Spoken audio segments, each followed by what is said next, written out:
So from the top? Yep.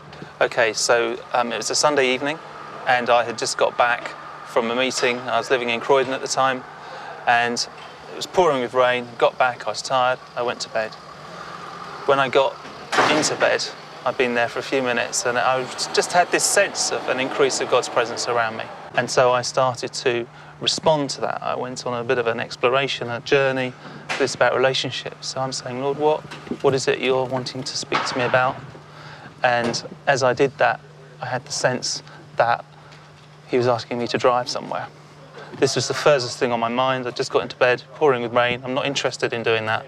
But as I started to ask him what he wanted me to do, that thought formed, I want you to drive somewhere. As I responded to that, and I got in the car, got dressed, got in the car, then I had the sense I should drive across London. And as I'm going across London, I had the sense I should go up towards the M1. And as I'm going along, just on the beginning of the M1, there was a man standing there. It was pouring with rain. He was obviously soaking wet. And he's just on the hard shoulder. And as I saw him, my heart started to really beat very fast. It's one of the ways that God can speak to us.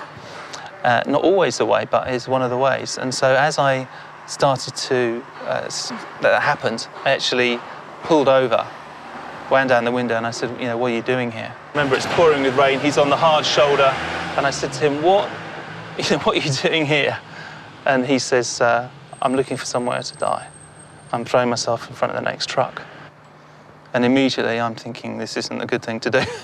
So I said, listen, I was in bed on the other side of London and God has told me to drive here for you. And he just goes, oh, that's wild, man.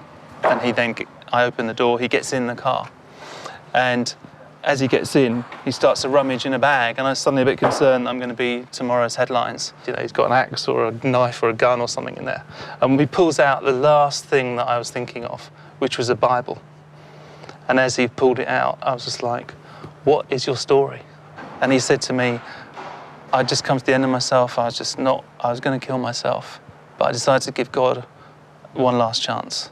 He says, so I went to church that morning, and he went to probably what was quite a nice church. He didn't quite know how to handle this guy who was probably slightly crazy looking. He was obviously suicidal, perhaps didn't know how to handle him. But someone at the end just gave him a Bible and said, I hope this helps you. Unfortunately, he couldn't read, so that didn't really help. So he'd literally walked around the streets of London that afternoon, sort of waving the Bible in the air and saying, God, you are my last hope. If you don't come through for me tonight, I'm going to kill myself.